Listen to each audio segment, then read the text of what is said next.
ইয়াকুলুনা বিআফওয়াহিহিম ওয়া লাইসা ফি কুলুবিহিম। আল্লাহ মুনাফিকদের স্বভাব সম্পর্কে বলছেন, এরা মুখ দিয়ে যেটা বলে অন্তরে থাকে না, আর অন্তরে যেটা লালন করে সেটা মুখ দিয়ে এরা বলতে পারে না। এরা হলো মুনাফিক। এরা বড় বড় বক্তৃতা দিবে, আমরা এই করব সেই করব, মদিনার সনদ কায়েম করব, কিন্তু ক্ষমতায় গেলেই ইবলিসের দালালি করে এরা। সব করছেন ধর্মীয় চিন্তা চেতনায়, রাজনীতিতে ধর্ম ঢুকালে কি হবে? অথচ এক শ্রেণীর এই সেকুলার এরা বলেই দিয়েছে যে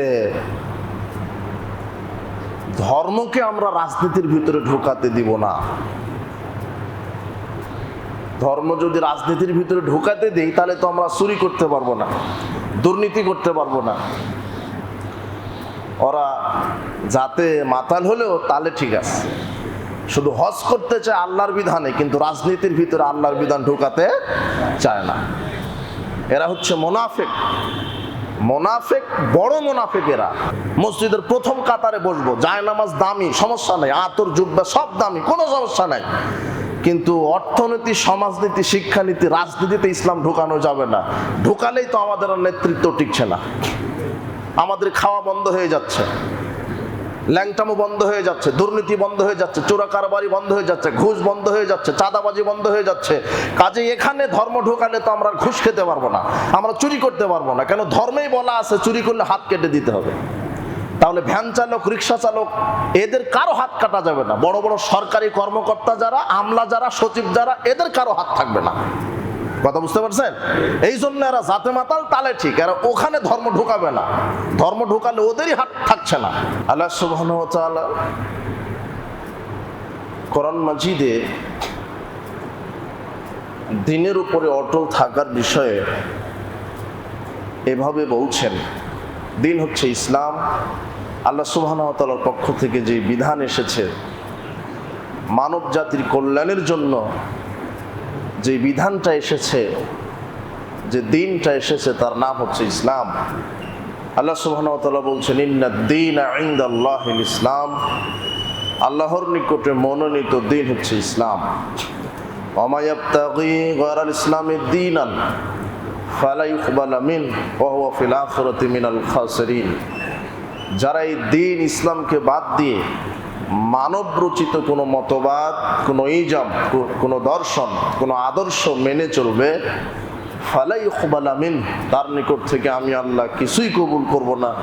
ওয়া হুয়া ফিল আখিরাতি মিনাল খাসিরিন, সে বিচারের দিন ক্ষতিগ্রস্তদের অন্তর্ভুক্ত হবে। এই জন্য দ্বীন ইসলামের মধ্যে আমাদেরকে পরিপূর্ণভাবে প্রবেশ করতে হবে।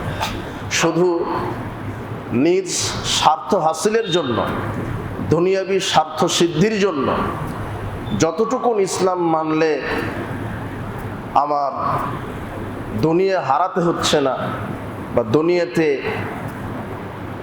কিছু পাওয়ার জন্য আমার কিছু হারাতে হচ্ছে না, এই চিন্তাকে কেন্দ্র করে নিজের স্বার্থ সিদ্ধির জন্য যদি আমরা দ্বীন ইসলামের অর্ধেক মানি আর অর্ধেক না মানি, তাহলে আরো বেশি বড় গুনাহগার হতে হবে। আল্লাহ সুবহানাহু ওয়া তাআলা বলছেন, ইয়া আইয়ুহাল্লাযীনা আমানু উদখুলু ফিস-সিলমি কাফা, হে বিশ্বাসীগণ, তোমরা দ্বীন ইসলামের ভিতরে পরিপূর্ণভাবে প্রবেশ করো। দ্বীন ইসলামের ভিতরে পরিপূর্ণভাবে পুরোপুরি দাখিল হয়ে যাও। আপনি চিন্তা করছেন যে দ্বীন ইসলামকে কয়েক ভাগে ভাগ করেছেন আপনি। বৈষয়িক জীবনে নিজের ইচ্ছা মতো চলাফেরা করেন, আর ধর্মীয় জীবন বানিয়ে নিয়েছেন। ধর্মীয় জীবন একটা বানিয়ে নিয়েছেন, বৈষয়িক জীবন বানিয়ে নিয়েছেন। আসলে জীবনটাই তো একটাই, আর এই জীবনের মালিক কে? আল্লাহ। আল্লাহ বলছেন, কুল ইন্না সলাতি ওয়া নুসুকি ওয়া মাহইয়ায়া ওয়া মামাতি লিল্লাহি রাব্বিল আলামিন, বলো আমার সালাত, আমার কুরবানি, আমার হায়াত, আমার এই দুনিয়াতে বেঁচে থাকা এবং মরে যাওয়া সব কার জন্য নিবেদিত? আল্লাহর জন্য। তা আমার গোটা হায়াতটাই আল্লাহর জন্য নিবেদিত। তাহলে আমি ধর্মীয় জীবন আর বৈষয়িক জীবন কেন আলাদা করলাম? ধর্মীয় জীবনে যার বিধান মেনে চলতে হবে, বৈষয়িক জীবনেও সেই আল্লাহরই বিধান মেনে চলতে হবে। এটি হচ্ছে দ্বীন ইসলাম। কিন্তু এক শ্রেণীর মুনাফিক যারা জীবনটাকে দুই ভাগে ভাগ করেছে, কেন? শুধু ধর্মীয় জীবন ইসলাম মানবে, বৈষয়িক জীবনে মানবে না। ধর্মীয় জীবন মানে সালাত। এই যে জুমার দিন আপনারা সালাত আদায় করতে আসছেন আজকে, আবার যখন রমাদান আসবে সিয়াম পালন করবেন, যখন ওই হজের সময় আসবে, হজ মৌসুম, হজও করবেন, কোনো সমস্যা নেই।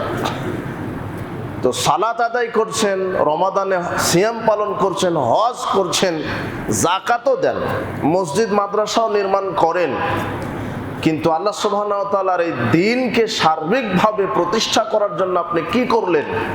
আপনি সালাত আদায় করলেন, সিয়াম পালন করলেন, হজ করলেন, যাকাতও দিলেন, মসজিদ মাদ্রাসা নির্মাণ করেন, মাঝে মাঝে উমরাতেও যান, এই ধর্মীয় বিষয়ে আল্লাহকে মানেন, কিন্তু বৈষয়িক বিষয় কি?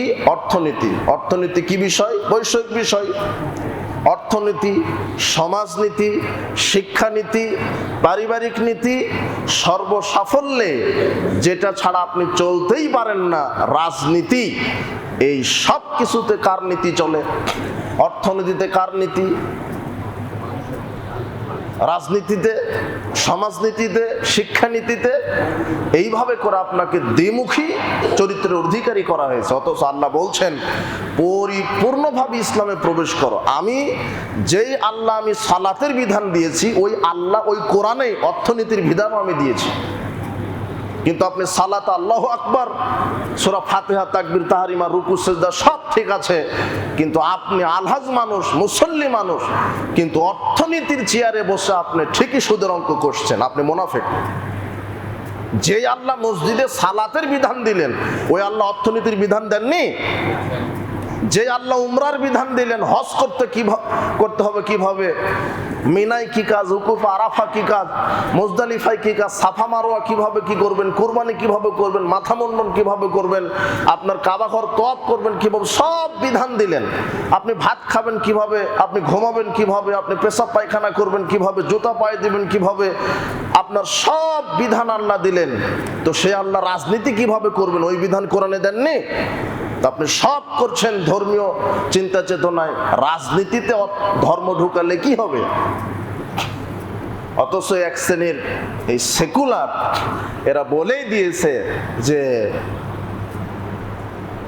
ধর্মকে আমরা রাজনীতির ভিতরে ঢুকাতে দিব না।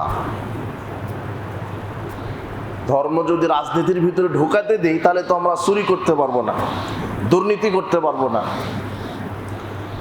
ওরা যাতে মাতাল হলেও তাহলে ঠিক আছে, শুধু হজ করতে চায় আল্লাহর বিধানে, কিন্তু রাজনীতির ভিতরে আল্লাহর বিধান ঢোকাতে চায় না। এরা হচ্ছে মুনাফিক। মুনাফিক, বড় মুনাফিক এরা। আর আল্লাহ সুবহানাহু ওয়া তাআলা বলছেন সূরা বাকারার 85 আয়াতে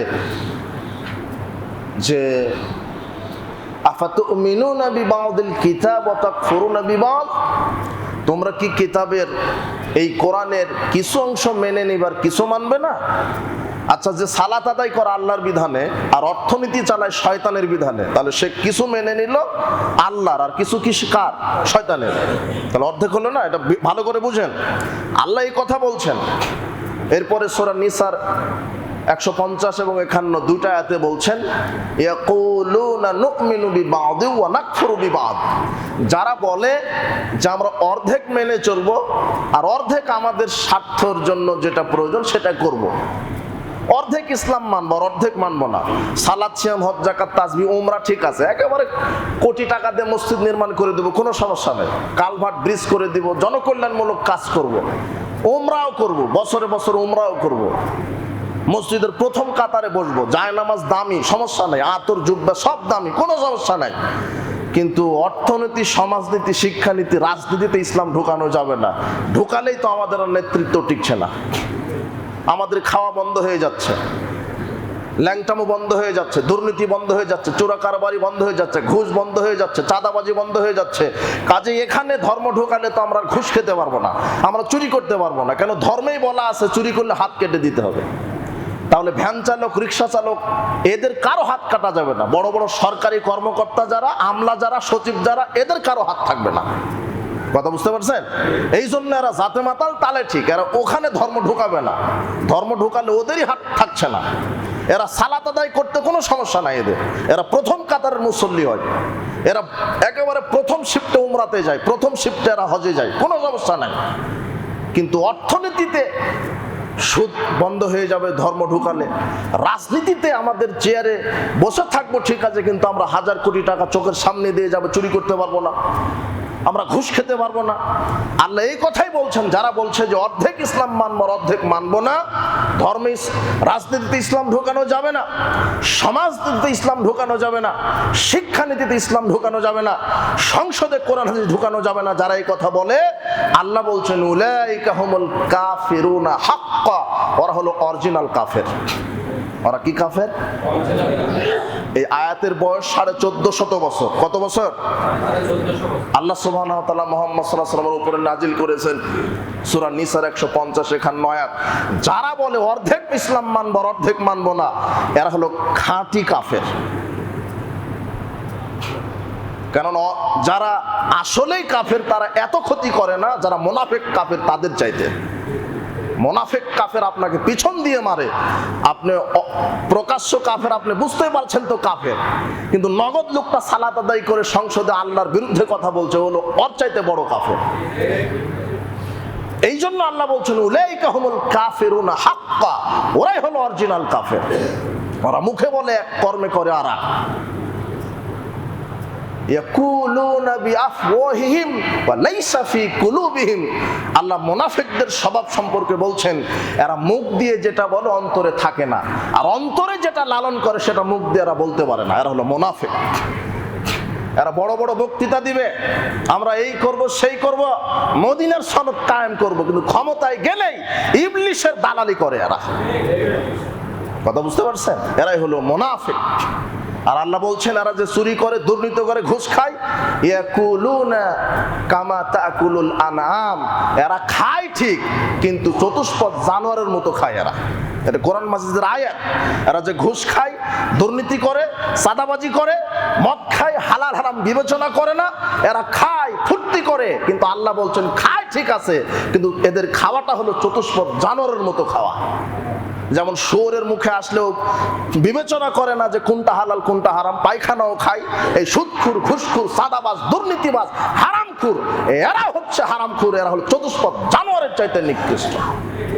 আল্লাহ সুবহানাহু ওয়া তাআলা বলছেন লাহুম কুলুবুল লা ইয়াফকাহুনা বিহা, যাদেরকে আমি বিবেক দিয়েছি, বিবেক দ্বারা বোঝার জন্য আমি মানুষকে অন্তঃকরণ দিয়েছি, বিবেক দিয়েছি, ভালো মন্দ বুঝবে, এটা খারাপ এটা ভালো, এটা রাত্রি এটা দিন, এটা অন্ধকার এটা আলো, এটা সাদা এটা কালো, এটা হালাল এটা হারাম, এটা ভালো এটা মন্দ, এভাবে যারা বিবেক দিয়েছি এই বিবেক দ্বারা বোঝার জন্য। বিবেক থাকার পরেও যারা বুঝে না, ওয়ালাহুম আইনুন লা ইউবসিরুনা বিহা, যাদেরকে আমি চোখ দিয়েছি চোখ দিয়ে দেখার জন্য, আকাশ জমিন দেখবে, জমিন দেখবে, পাহাড় পর্বত নক্ষত্র রাজি দেখবে, তাকে সে নিজে নিজে দেখবে। এগুলির একজন স্রষ্টা আছে। আকাশ জমিন এমনি এমনি হয়নি। আমি একজন মানুষ, সর্বশ্রেষ্ঠ জীব আমি হলো মানুষ, আমার একজন স্রষ্টা আছে। আমি দুনিয়াতে এমনি এমনিতে আসিনি। চক্ষু দ্বারা দেখবে, অন্তর দ্বারা বিবেচনা করবে। লাহুম আযানুল লা ইয়াসমাউনা বিহা, যাদেরকে আমি দুটো কান দিয়েছি, কান দিয়ে হকের কথা শুনবে, বাতিলও শুনবে, কিন্তু হক এবং বাতিলকে নির্ণয় করে হকের উপরে কায়েম থাকবে। কিন্তু কান দিয়ে সঠিক শোনে কিন্তু সঠিক মানে না, চোখ দিয়ে সঠিক দেখে কিন্তু সঠিক বলে না, অন্তর দিয়ে সঠিকটা বুঝে কিন্তু সঠিকটা মানে না।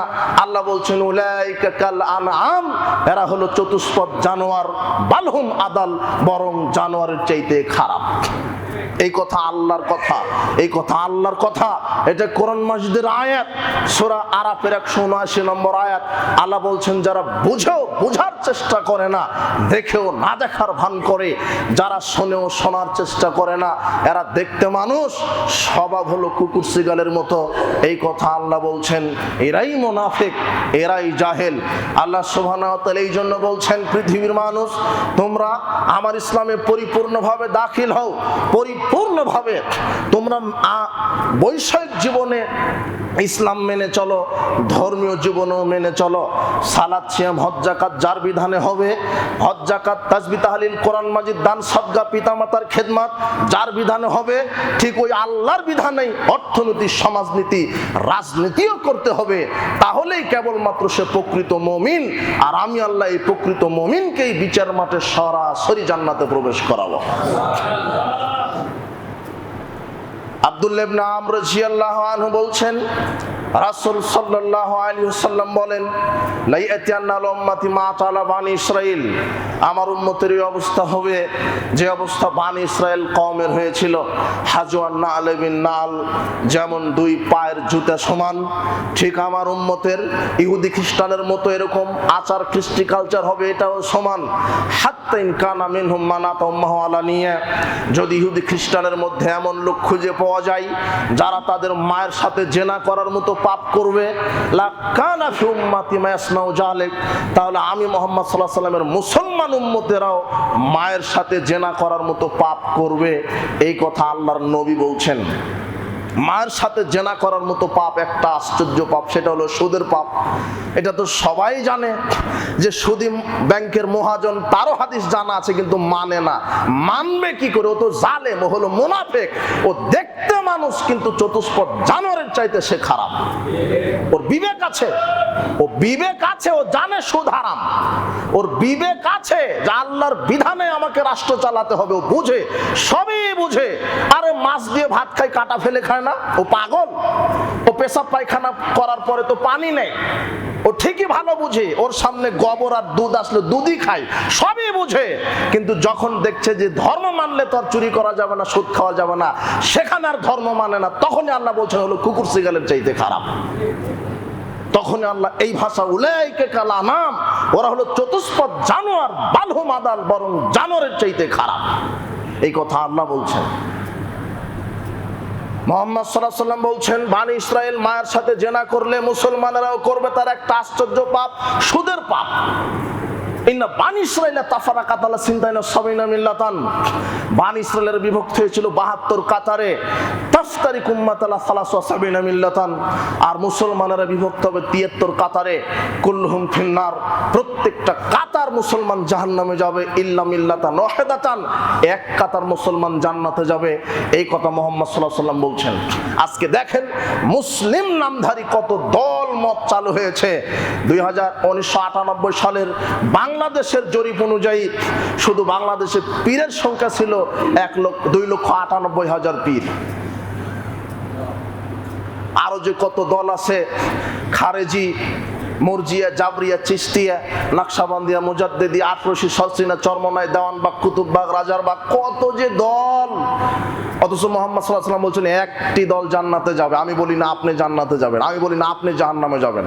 তবে রাসূল সাল্লাল্লাহু আলাইহি ওয়াসাল্লামকে জিজ্ঞাসা করা হলো, আল্লাহর নবী আপনি যে বললেন মুসলমান 73 কাতার হবে, এক কাতার জান্নাতে যাবে, তো মান হে ইয়া রাসূলুল্লাহ, এক কাতার কারা? তখন মুহাম্মদ সাল্লাল্লাহু আলাইহি ওয়াসাল্লাম আর দলের কথা বলেননি, তিনি বলেছেন মান আলী ওয়া সাহাবী, আমি এবং আমার সাহাবীগণ যেই নীতি আদর্শের উপরে আছি, এই নীতি আদর্শের উপরে যারা সার্বিক জীবনে থাকবে, আল্লাহ তাদেরকেই জান্নাত দান করবেন। শুধু সালাতে থাকলে হবে না, রাজনীতিতেও তাকে থাকতে হবে। কোন নীতির উপরে? যেই নীতির উপরে মুহাম্মদ সাল্লাল্লাহু আলাইহি ওয়াসাল্লাম ছিলেন। শুধু হজ করলে হবে না মুহাম্মাদের নীতিতে, রাষ্ট্রনীতিও চালাতে হবে মুহাম্মাদের নীতিতে, তবে জান্নাত। এই কথা আল্লাহর নবী বলছেন। শুধু তাসবিহ টিপলে হবে না মুহাম্মাদের নীতিতে, আপনার অর্থনীতি চালাতে হবে মুহাম্মদ সাল্লাল্লাহু আলাইহি ওয়াসাল্লামের নীতিতে, তবে হবে জান্নাত। না হলে আপনি 72 কাতার, এক কাতার নয়। আল্লাহ আপনাকে হেদায়েত দান করুন।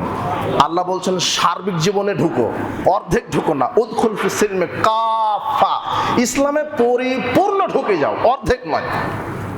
অর্ধেক ঢুকলে হবে না, তাহলে আপনি অরিজিনাল কাফের। এই কথা আল্লাহ বলছেন।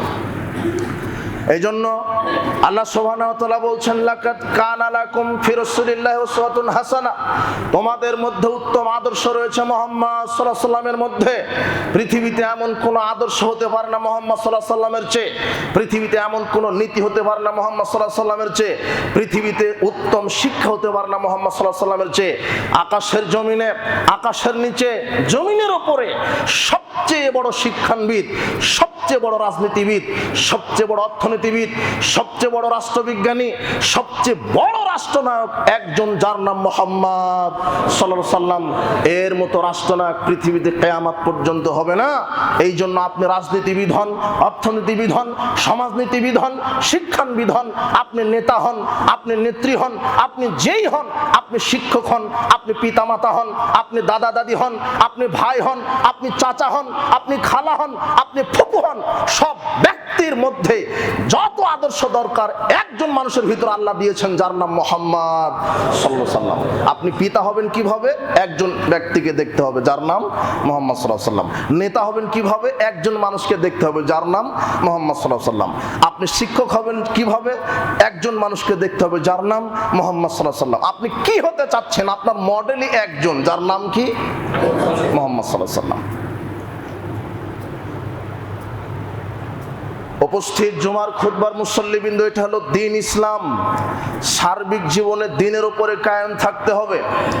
আল্লাহ সুবহানাহু ওয়া তাআলা এবারে বলছেন, ইন্নাল্লাযীনা ক্বালু রাব্বুনাল্লাহ, নিশ্চয়ই যারা বলে আমাদের প্রতিপালক আল্লাহ, সুম্মাস্তাকামু, এরপরে তার উপরে অটল থাকে, তার উপরে কায়েম থাকে, তাতানাজ্জালু আলাইহিমুল মালাইকা, তাদের উপরে আল্লাহ কাতারে কাতারে ফেরেশতা নাজিল করেন।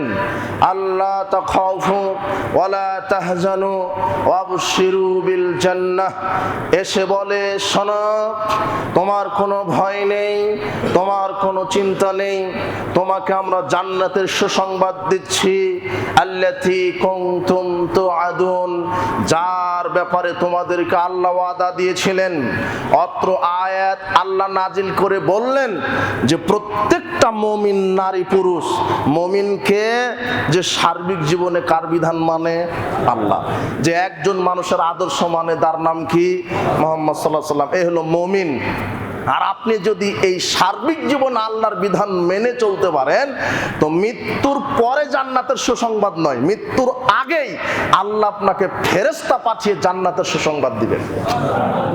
মুমূর্ষ ব্যক্তি, আপনি এখন মারা যাবেন, মালাকুল মউত এসে জানটা কবজ করবে, এর আগেই আল্লাহ বলছেন আমি কাতারে কাতারে ফেরেশতা পাঠিয়ে দিই, দিয়ে ওই হাজারো লক্ষ কোটি ফেরেশতা বসে থাকে, তার চোখের দৃষ্টি যত দূর যায় তত দূর পর্যন্ত ওই জায়গায় বসে থাকে।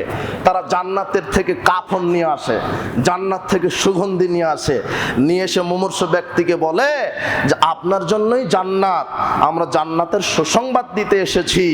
আপনার আত্মাটা বের হওয়ার সাথে সাথেই আমরা রিসিভ করে নিয়ে চলে যাব উপরে। ইয়াজিউ মালাকুল মউত, এখন মালাকুল মউত চলে আসে, হাত্তা ইয়াজলিসু ইনদা রাসি, এসে তার মাথার কাছে বসে। মালাকুল মউত তার মাথার কাছে বসে বলে ইরজি, বের হয়ে আসো, তুমি তোমার প্রতিপালকের ক্ষমার দিকে এবং সন্তুষ্টির দিকে বের হয়ে আসো।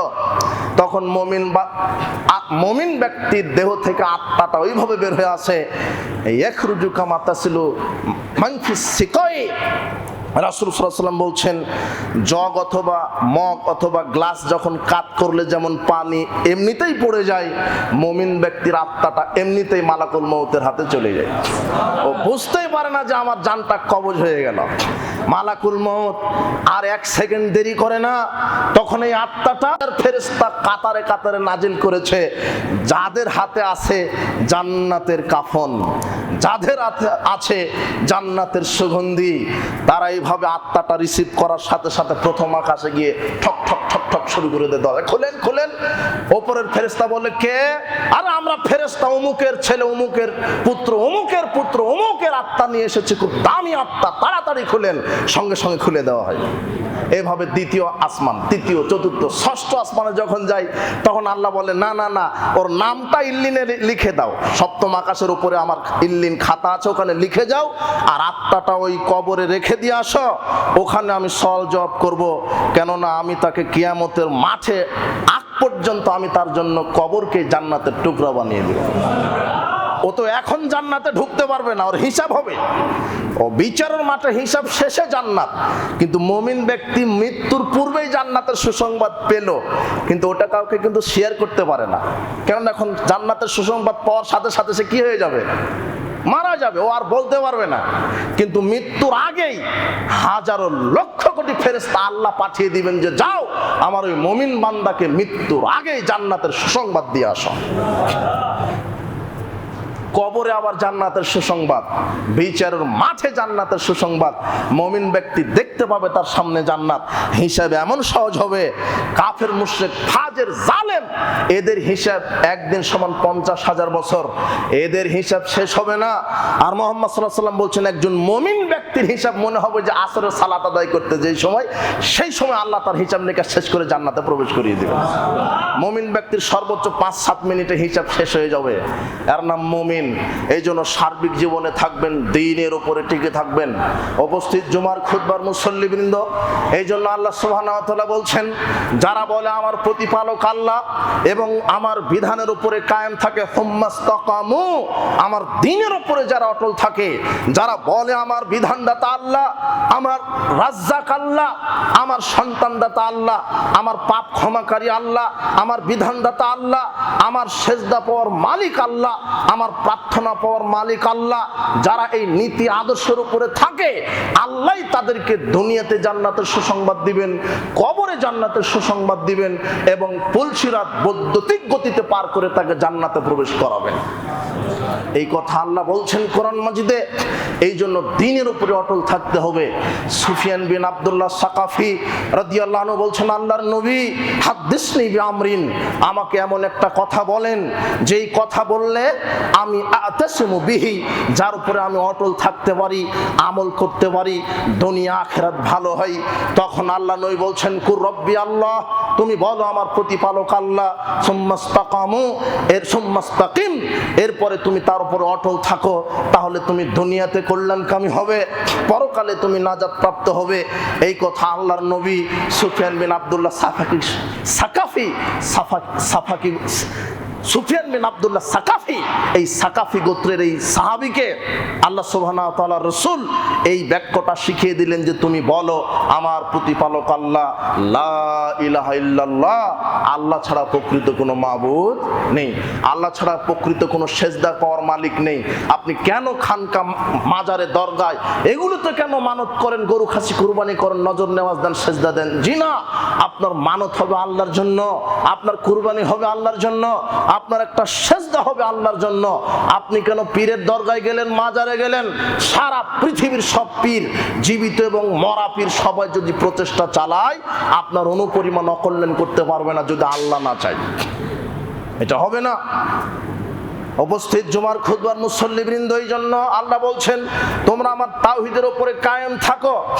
এই জন্য তাওহীদ এবং সুন্নাহকে প্রচার প্রতিষ্ঠার জন্য দাওয়াতি কাজে নামতে হবে।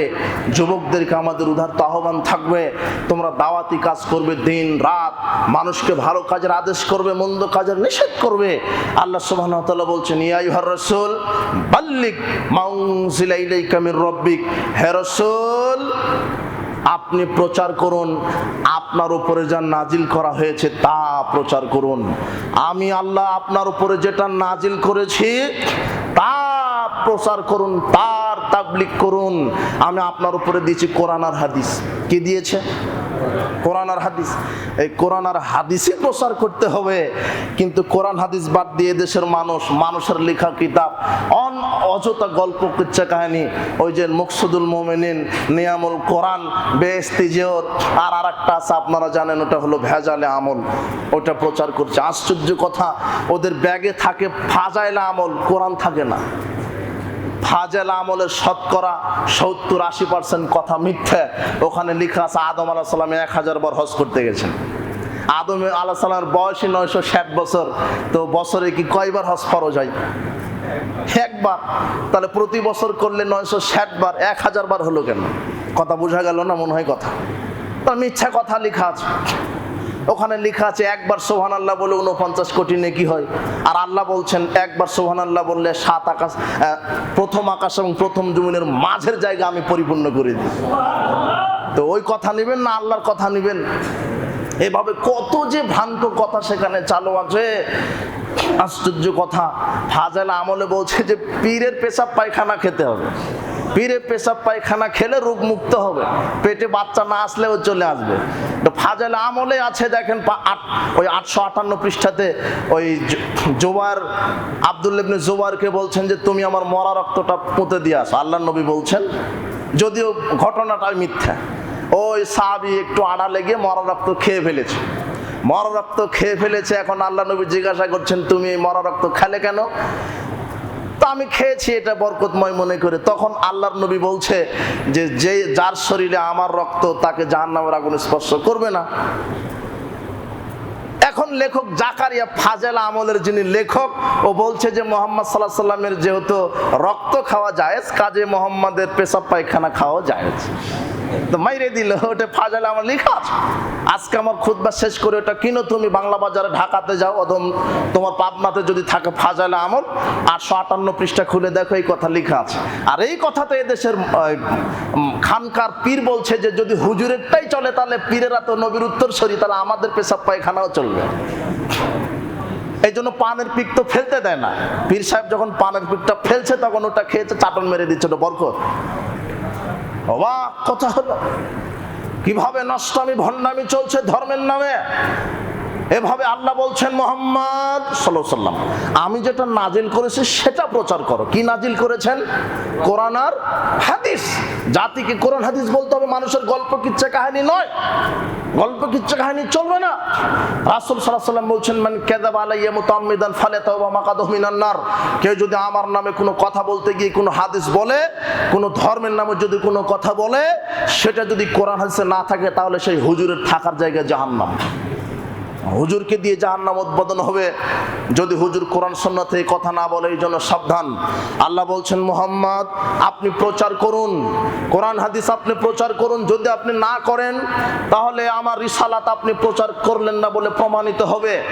যেহেতু আল্লাহ সুবহানাহু ওয়া তাআলা কোরআন হাদিস প্রচার করতে বলেছেন, আল্লাহ সুবহানাহু ওয়া তাআলা বলছেন ওয়াল তাকুম মিনকুম উম্মাহ, তোমাদের মধ্যে একটা জাতি থাকা দরকার, একটা দল থাকা উচিত, ইয়াদউনা ইলাল খায়র, যারা কল্যাণের দিকে মানুষকে দাওয়াত দিবে, ইয়ামুরুনা বিল মারুফ ওয়া ইয়ানহাউনা আনিল মুনকার, যারা ভালো কাজের আদেশ করবে, মন্দ কাজের নিষেধ করবে, উলাইকা হুমুল মুফলিহুন, তারাই সফল কাম। আল্লাহ বলছেন কুনতুম খায়রা উম্মাহ, তোমরাই হচ্ছে উত্তম জাতি, উখরিজাত লিন-নাস, তোমাদেরকে বাহির করা হয়েছে মানুষকে কল্যাণের দাওয়াত দিবে বলে। তা'মুরুনা বিল মারুফ ওয়া তানহাউনা আনিল মুনকার, তোমরা ভালো কাজের আদেশ করবে, মন্দ কাজের নিষেধ করবে। এই জন্য যুবক দলকে বলবো, যুব সমাজ তোমরা সোচ্চার হও। তোমরা এইভাবে জাহেলিয়াতের স্রোতে গা ভাসিয়ে দিও না। মাদক, জেনা, গান বাজনা, জুয়া, লটারি, খেল তামাশা, এগুলির পিছনে তোমার জীবনকে ব্যয় করো না। তোমরা আল্লাহর আদর্শ, আল্লাহর বিধান এবং মুহাম্মদ সাল্লাল্লাহু আলাইহি ওয়াসাল্লামের আদর্শে কোরআন এবং সহিহ সুন্নাহ জ্ঞান অর্জন করে তা জাতির সামনে প্রচার করো। ভালো কাজের আদেশ করো, মন্দ কাজের নিষেধ করো। আল্লাহ বলছেন তোমাদের মধ্যে একটা দল থাকা উচিত, যারা ভালো কাজের আদেশ করবে, যারা মন্দ কাজের নিষেধ করবে, যারা জাতিকে বলবে ঈমান আনেন, তাওহীদ অর্জন করেন, শিরক বর্জন করেন, সালাত আদায় করেন, সিয়াম পালন করেন, হজ মৌসুমে হজ করেন, যাকাত দেন, সিয়াম রাখেন, পিতামাতার খেদমত করেন, সমাজ কল্যাণমূলক কাজ করেন। ভালো কাজের আদেশ, মন্দ কাজের নিষেধ কি? ছবি মূর্তি যত আছে সব এগুলি চলবে না, এগুলি ভেঙে দেন। রাসূল সাল্লাল্লাহু আলাইহি ওয়াসাল্লাম বলছেন আলী লা তাদাতিম ফালান তামাস্তাহু ওয়ালা কবরান মুশরিফান লাসাওয়াইতাহু, আলী যত উঁচু উঁচু কবর দেখছো, যত খানকা দেখছো, মাজার দেখছো, যত শহীদ মিনার স্মৃতিসূপ দেখছো, সব লাথি মেরে ভেঙে মাটির সমান করে দাও। এটাই হলো মুহাম্মদ সাল্লাল্লাহু আলাইহি ওয়াসাল্লামের আদর্শ। এই জন্য দেশের যারা রাষ্ট্রপ্রধান, ওরা হিন্দু নয়, ওরা ইহুদি নয়, ওরা খ্রিস্টান নয়, ওরা মুসলমান। আল্লাহ তুমি এদেশের মুসলমান নেতাদেরকে বোঝার তৌফিক দান করো যে মাজার, খানকা, দরগা এগুলি শয়তানের আস্তানা, এগুলি ভেঙে লাথি মেরে গুড়িয়ে দিতে হবে। এই কথা তাদেরকে বোঝার তৌফিক দাও। এটা মন্দ কাজের নিষেধ। মন্দ কাজের নিষেধ কি? খাবর, খানকা, মাজার, ছবি মূর্তি ভেঙে ফেলো, এগুলি চলবে না, এগুলি শিরক। এটা হলো মন্দ কাজের নিষেধ। মন্দ কাজের নিষেধ কি? 24 ঘন্টার মধ্যে আপনার এই দেশে যে জাতীয় সঙ্গীত আছে, ওমা তোমার আকাশ তোমার বাতাস, আর রবীন্দ্রনাথ বুঝাতে চাচ্ছে যে আকাশ বাতাস দুর্গা কালিমার আকাশ। অথচ আকাশ কার? তাহলে শিরকি বাক্য 24 ঘন্টার মধ্যে বন্ধ করতে হবে, এটা হলো খারাপ কাজের নিষেধ। কথা বুঝেননি মনে হয় কথা? এটা খারাপ কাজের নিষেধ। আর এগুলি বললেই জেল ফাঁসি হবে। আপনি খারাপ কাজের নিষেধ করবেন, এই দাঁড়িয়ে বসে খান, দাঁড়িয়ে খায়েন না, এটা তেমন হলো না। হলো কি যে 24 ঘন্টার মধ্যে জাতীয় সঙ্গীত বন্ধ করতে হবে, এটা হলো 24 ঘন্টার মধ্যে ছবি মূর্তি খানকা মাজার এগুলো বাড়িয়ে আপনার এই যে লালন শাহ মাজার একেবারে মাটির সমান করে দিতে হবে, এর নাম খারাপ কাজের নিষেধ। এটা হলো খারাপ কাজের নিষেধ। 24 ঘন্টার মধ্যে যত সুদী ব্যাংক আছে, ব্যাংক থাকবে কিন্তু সুদ থাকবে না। কথা বোঝা গেল না মনে হয়? ব্যাংক আছে, সমস্যা নাই, ব্যাংকের তো কোনো দোষ নাই, অর্থনীতির দোষ। অর্থনীতি বাদ দিতে হবে, অর্থ জায়গাতে নীতিটা সুদী নীতি বাদ দিয়ে ওখানে ইসলামের নীতি, যাকাত, ওসর এবং জনকল্যাণ, মানবাধিকার নীতি চালু করে অর্থনীতি চালু করতে হবে। আল্লাহ তুমি এদেরকে হেদায়েত দান করো। এটা হলো খারাপ কাজের নিষেধ। সুদ চলবে না, ঘুষ চলবে না, চাঁদাবাজি চলবে না, দুর্নীতি চলবে না, মাদকতা চলবে না, যৌনাচার চলবে না, গান বাজনা চলবে না, এগুলো হলো খারাপ কাজের নিষেধ। এরকম একটা দল থাকা উচিত, এই কথা আল্লাহ বলছেন, এই কথা আল্লাহর নবী বলছেন, এই কথা আল্লাহ বলছেন, এই কথা নবী বলছেন। আচ্ছা, আপনি কি মনে করছেন যে আমি হজের সময়তে হজ করলে আমি জান্নাত হবে? আমি একটু মসজিদে সালাতের পর একটু তসবি টিপলেই জান্নাত হবে? জান্নাত অত সহজ জিনিস নয়। যদি তসবি টিপলেই জান্নাত হতো তাহলে মুহাম্মদ সাল্লাল্লাহু আলাইহি ওয়াসাল্লাম হেরা গুহাতেই তসবি টিপে বসে থাকতেন, তিনি আর বের হয়ে জিহাদ করতেন না, তিনি আর সমাজ সংস্কার দিনরাত প্রচারণা করতেন না। দেখেন এটা ইতিহাসটা দেখেন, আল্লাহ সহ্য করেননি। মুহাম্মদ সাল্লাল্লাহু আলাইহি ওয়াসাল্লাম শুয়ে আছেন চাদর কম্বল মুড়ি দিয়ে। আপনি তো বড় অফিসার, আপনি ধর্ম ভালো লাগে না, বক্তব্য ভালো লাগে না, জিহাদ ভালো লাগে না, আপনি মুড়ি দিয়ে বসে আছেন, বেতন তুলে আর খান আর ইসলামকে গালি দেন। ঝিনা মুহাম্মদ সাল্লাল্লাহু আলাইহি ওয়াসাল্লামের কাবা ঘরে ধ্যান হেরা গুহাতে, গারে হেরাতে ধ্যানে আছেন। প্রথমে ওহী নাজিল হলো ইকরা বিসমি রাব্বিকাল্লাযী খালাক, 5টা আয়াত নাজিল হলো। তিনি ভয় পেয়ে গেলেন। খাদিজা রাদিয়াল্লাহু আনহাকে বলছেন যে আমাকে তাড়াতাড়ি চাদর মুড়ি দাও, আমি তো ভয় পেয়ে গেছি, কে আমার উপরে ভর করেছে, মানে জিবরাইল। এইভাবে নিয়ে আসলেন, তো 5টা আয়াত নাজিল হলো। কয়েকদিন পর আবার হেরা গুহাতে গেলেন। হেরা গুহাতে ধ্যানমগ্ন থাকতে থাকতে বাড়িতে ফিরে আসছেন। বাড়িতে আসার মাঝপথে মুহাম্মদ সাল্লাল্লাহু আলাইহি ওয়াসাল্লাম বলছেন যে আমি জিবরাইলকে দেখলাম, প্রথম এটাই দেখার আগে আমি দেখিনি, জিবরাইলকে দেখলাম যে প্রথম আকাশ আর প্রথম জমিনের একেবারে মাঝখানে তার কুরসির উপরে বসে আছে, আর তার 600 ডানাটা এইভাবে প্রসারিত করেছে, আকাশও দেখা যায় না, জমিনও দেখা যায় না,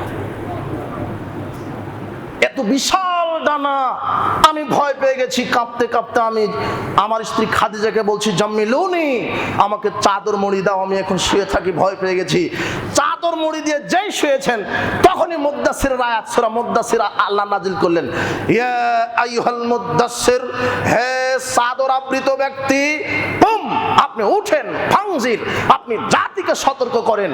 এখন চাদর মুড়ি দিয়ে ঘুমানোর সময় নয়, এসি রুমে বসে থাকার সময় নয়, এই চাঁদাবাজি দুর্নীতি করার সময় নয়। এই ছেলেরা শোনো, তোমরা এভাবে চাঁদাবাজি করো কেন, লুটতরাজি করো কেন, জঙ্গি হামলা বোমা করো কেন, তোমরা এইভাবে চাঁদাবাজি করছো কেন, খেলতামাশানে মেতে আছো কেন, তোমরা দুনিয়া নিয়ে ডুবে আছো কেন?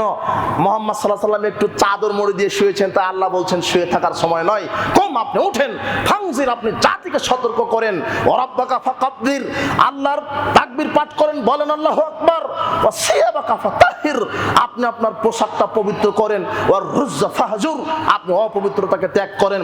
আপনি জাতিকে সতর্ক করেন, জাতি শিরক করো না, বেদাত করো না, সুদ খাও না, ঘুষ খাও না, দুর্নীতি করো না, চাঁদাবাজি করো না, লটারি ক্রয় বিক্রয় করো না, গান বাজনা শ্রবণ করো না, হে নারী সমাজ বেপর্দায় চলো না, উলঙ্গপনা চলো না, স্বামীর উপরে নির্যাতন করো না, হে পুরুষ সমাজ স্ত্রীর অধিকার দাও, তোমরা চাঁদাবাজি করো না, দুর্নীতি করো না, নিঃস্ব মানুষের পাশে দাঁড়াও। আল্লাহ বলছেন আপনি এইভাবে বলেন, জাতিকে সতর্ক করেন, জাতি জাহান্নামের দিকে চলে যাচ্ছে, রাত দিন খেলতামাশানে মেতে আছে, আপনি জাতিকে সতর্ক করেন। মুহাম্মদ সাল্লাল্লাহু আলাইহি ওয়াসাল্লামকে আল্লাহ এইভাবে শক্ত করে বলছেন, আর সেখানে আপনি, কথা বোঝা গেল না মনে হয় কথা? মুহাম্মদ সাল্লাল্লাহু আলাইহি ওয়াসাল্লাম একটু কেবল চাদর মুড়ি দিয়ে শুয়েছেন, আল্লাহ সহ্য করেন না। আল্লাহ বলেন ওঠেন, জাতিকে সতর্ক করেন, জাতি পথভ্রষ্ট হয়ে যাচ্ছে আর আপনি শুয়ে থাকবেন। আশ্চর্য কথা, মুহাম্মদ যদি ইসলাম এমনিতেই কায়েম হয়ে যেত তাহলে মুহাম্মদ সাল্লাল্লাহু আলাইহি ওয়াসাল্লাম চাদর মুড়ি দিয়ে শুয়ে থাকতেন আর কাবা ঘরে তসবিহ টিপতেন, কিন্তু না, শুয়ে থেকে ইসলাম কায়েম হবে না, হেরা গুহাতে ধ্যান করে কায়েম হবে না। জাতির সামনে বলিষ্ঠ কণ্ঠে শিরক বেদাতের বিরুদ্ধে কথা বলতে হবে, জাহেলিয়াতের বিরুদ্ধে কথা বলতে হবে, এতে জেল হোক আর ফাঁসি হোক। আর আল্লাহ বলছেন আল্লাহু ইয়াসিমুকা মিনান নাস, জাতিকে ভালো কাজের আদেশ করো, মন্দ কাজের নিষেধ করো। এতে জাতি যদি তোমাকে বাধা দেয়, আমি আল্লাহ তোমাকে রক্ষা করব। আল্লাহর রক্ষা মানে এই নয় যে আপনাকে ফাঁসি দিবে আর ফাঁসির দড়ি কেটে আপনি পড়ে যাবেন, এটা রক্ষা নয়। আল্লাহর রক্ষা মানে দুনিয়াতে আপনি দ্বীনের কাজ করেন, আল্লাহ আপনাকে জাহান্নাম থেকে রক্ষা করবে। এটা হলো আল্লাহর রক্ষা। দুনিয়া তো 2 দিনের কচুর পাতার পানি, এখনই আপনি মারা যাবেন, এটা নিয়ে ভাবার চিন্তা নাই। যেই 2 সেকেন্ড বেঁচে আছেন একেবারে বাঘের মতো বাঁচতে হবে, অন্যায়ের বিরুদ্ধে লড়তে হবে। মদদ কার পক্ষ থেকে আসবে? আল্লাহর পক্ষ থেকে। জাহেলিয়াতের বিরুদ্ধে অবস্থান নিতে হবে, দ্বীনের উপরে কায়েম থাকতে হবে। উপস্থিত বৈঠকের, উপস্থিত জুমার খুতবার সম্মানিত দ্বীনী ভাই বোন, আপনাদেরকে বলছি দ্বীনের উপরে কায়েম থাকার উপায় এখন আমরা সংক্ষেপে কয়েক মিনিট। 1 নাম্বার, দ্বীনের উপরে কায়েম থাকতে গেলে 1 নাম্বার বিষয়টা আপনি চিন্তা করবেন। প্রথম চিন্তা, আজকে ঘুমানোর পূর্বে চিন্তা করবেন, আচ্ছা আমাকে দুনিয়াতে আল্লাহ কেন পাঠালেন? এটা একটা আপনার প্রশ্ন থাকবে।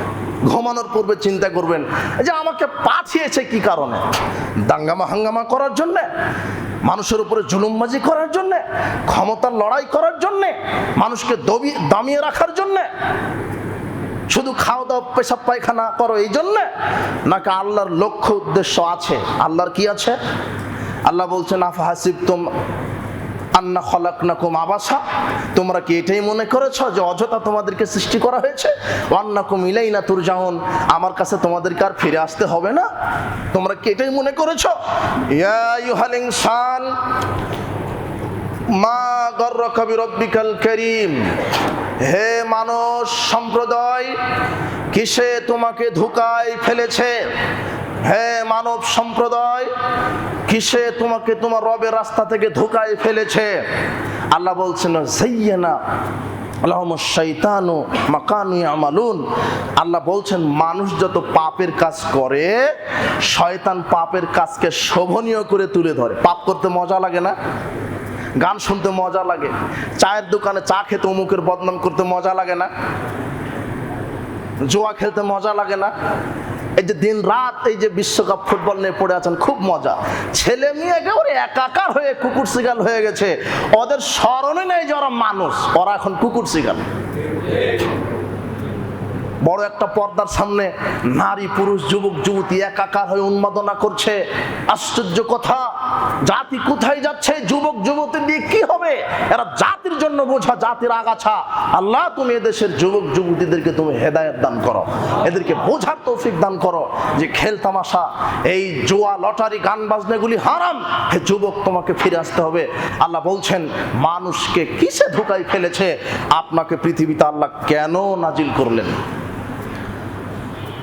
এখানে আর একটা কথা বলে রাখি, আল্লাহ সুবহানাহু ওয়া তাআলা বলছেন জারাল ফাসাদ ফিল বাররি ওয়াল বাহর বিমা কাসাবাত আইদিন নাস, জলে এবং স্থলে যত বিপদ সব মানুষের হাতের কামাই করা। জলে এবং স্থলে যত বিপদ সব মানুষের হাতের কামাই করা। আনাস রাদিয়াল্লাহু আনহু বলছেন রাসূল সাল্লাল্লাহু আলাইহি ওয়াসাল্লাম বললেন না ইয়াকুনা ফি উম্মতি খাসফুনা মাশখুন, আমার উম্মতের উপরে আল্লাহ 3টা গজব দিবেন, আমার উম্মতের মধ্যে আল্লাহ 3টা আযাব দিবেন, গজব দিবেন, 3টা গজব নাজিল করবেন। 3টা পাপ যদি করে মানুষ, 3টা পাপ করলে 3টা গজব আল্লাহ দিবেন। 1 নম্বর পাপ, 1 নম্বর গজব ভূমিকম্প বেশি দিবেন। 1 নম্বর গজব ভূমিকম্প বেশি দিবেন, টর্নেডো বেশি দিবেন, জলোচ্ছ্বাস বেশি দিবেন, আপনার ওই ফ্লাড বন্যা বেশি দিবেন, এগুলি বেশি দিবেন। 2 নম্বর গজব অন্য কোনো জাতির পক্ষ থেকে জুলুম চাপিয়ে দিবেন।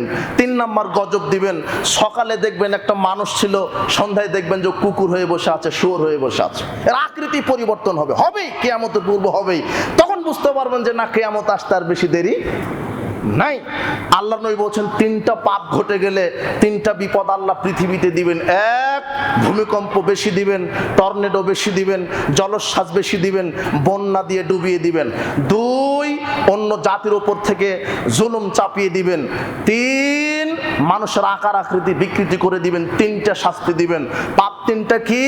জালিকা ইয়াশরবুল খমরা, যেই দেশে, যেই গ্রামে, যেই রাষ্ট্রে, যেই অঞ্চলে মাদক সেবন বেশি হয়ে যাবে, বিড়ি সিগারেট, জর্দা, গুলিয়া বা ফেন্সিডিল, গাঁজা, আপনার হেরোইন, প্যাথিডিন যা আছে, এগুলি যারা বেশি বেশি সেবন করবে ওই এলাকাতে আল্লাহ তিনটি গজবের যে কোনো একটা দিবেন। দুই, ওয়াত্তাখাজুল খাইনাত, বিভিন্ন অনুষ্ঠানে দেখবেন নারী দিয়ে নাচানো হচ্ছে, আপনার ওই বিবাহ অনুষ্ঠান, সাংস্কৃতিক অনুষ্ঠান, অমুক নেতা নেত্রী আসবে তাই মঞ্চ তৈরি করে ল্যাংটা, বেহায়া, বেশরমা, বেশ্যালয়ের নারীদেরকে নিয়ে এসে নাচ গানে দিয়ে নাচ গান মাতানো হচ্ছে। আল্লাহর নবী বলছেন যেই দেশে নাচ গান বেশি হবে সেই দেশে গজব দিবেন। তিন, দরাবুল মাদিব, বাদ্যযন্ত্র বেশি হয়ে যাবে। বাদ্যযন্ত্র দেখেন না বিবাহের অনুষ্ঠানে গান নাই, অযথা ধক্কাশ ধক্কা শব্দ হয়। কথা বোঝা গেল না মনে হয়? তিনটি পাপ, মদ পানের পাপ, নাচানাচি আর বাদ্যযন্ত্র, তিনটা যখন বেশি হবে ভূমিকম্প দিবেন, ঝড় দিবেন, টর্নেডো দিবেন, বন্যা দিবেন। দেখেন এখন আপনার এখানে কথা, আপনার এই এলাকায় যদি বন্যা দিয়ে ডুবিয়ে দেন তো এখানে তো পরহেজগার লোকও আছে নাকি নাই? খারাপ মানুষ বেশি, তো খারাপ মানুষ পাপ করলো যার কারণে বন্যা দিল, ওই বন্যাতে খারাপ মানুষ একাই ডুবে না পরহেজগার মানুষও ডুবে? এই কথাটা আল্লাহর নবী এভাবে বলছেন। শোনো সাহাবীগণ, একটা উদাহরণ দিই। ভালো কাজের আদেশ, মন্দ কাজের নিষেধ না করলে কি হয়? শুধু তসবিহ টিপলে হবে না, কোরআন মাজিদ খতম দিলে হবে না। একটা উদাহরণ কি? কোনো এক সময় মানুষেরা সমুদ্র সফর করতে গেছে, দোতলা জাহাজ। কয়তলা জাহাজ? দুইতলা জাহাজ। দোতলা জাহাজের পানির ব্যবস্থা ছিল দোতলার উপরে, নিচতলাতে কোনো পানির ব্যবস্থা নেই। নিচতলার লোকদের যখন পানির পিপাসার প্রয়োজন হলো তখন তারা উপর তলায় গেছে পানি নিতে। দোতলার লোকেরা বলছে যে না, পানি দেওয়া যাবে না। তখন নিচতলার লোকেরা নিরুপায় হয়ে এখন নৌকা ফোটা করা শুরু করে দিয়েছে, যাতে করে কি হয়? পানি পায়। এখন যদি উপর তালার লোকেরা এই খারাপ কাজ থেকে নিষেধ না করে তো নিচতলার আর একাই ডুববে না, উপরে যারা আছে তারাও ডুববে। কথা, এটা বুখারী মুসলিমের হাদিস। আল্লাহর নবী এই কথাই বলছেন।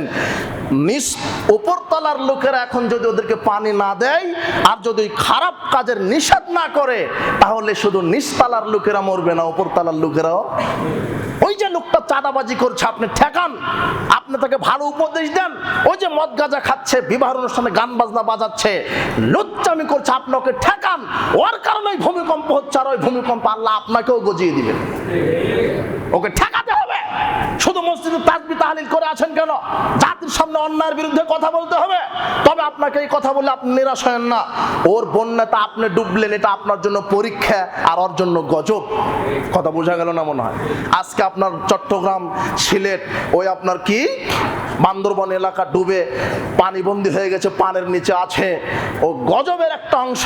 আল্লাহ তুমি ওদেরকে হেদায়েত দান করো। আর সর্বোপরি আমরা তাদের জন্য দোয়া করি, প্রতিপালক, যে বন্যা কবলিত এলাকায় হাজারো মানুষ বাস্তুহারা হয়েছে, ঘরহারা হয়েছে, গবাদি পশু মারা গেছে, কত মানুষ মাটি চাপা পড়ে মারা গেছে, পানিতে ডুবে মারা গেছে, সাপ বিচ্ছু পোকামাকড়ের কামড়ে মারা গেছে। আল্লাহ তুমি এদেরকে তুমি উত্তম যাজায় খায়ের দান করো। যারা ক্ষতিগ্রস্ত হয়েছে আল্লাহ তুমি নিজ মদদে তুমি এদেরকে সাহায্য করো, তুমি এদেরকে রক্ষা করো। আজকে চট্টগ্রাম, বান্দরবান যে এলাকাগুলি আপনার সাতকা নিয়ে পানিবন্দী হয়ে বন্যা কবলিত হয়েছে, আপনারা সার্বিকভাবে তাদের জন্য সার্বিক সহযোগিতার হাত প্রশস্ত করে দিবেন। আল্লাহ আপনাদেরকে কবুল করুন। অনেক ইসলামী সংগঠন কাজ করছে, তার মধ্যে উল্লেখযোগ্য আহলে হাদিস আন্দোলন বাংলাদেশ, বাংলাদেশ আহলে হাদিস যুব সংঘের ছেলেরা, মুরব্বীরা, তারা দিন রাত কাজ করে যাচ্ছে ত্রাণ বিতরণে, অর্থ বিতরণে। আপনি তাদেরকে সহযোগিতা করেন, আপনার দানের হাত যত প্রশস্ত হবে তাদের সহযোগিতার মান তত বেড়ে যাবে ইনশাআল্লাহ। আপনি দানের হাত প্রশস্ত করেন। জুমার খুতবায় তাদের জন্য দোয়া করি। প্রতিপালক, কত মানুষ ঘর বাড়ি ছাড়া হয়েছে, গবাদি পশু ছাড়া হয়েছে, ছেলে মেয়ে হারা হয়েছে, আল্লাহ তুমি যা হারিয়েছে তার চাইতে 10 গুণ তুমি এদেরকে দান করো।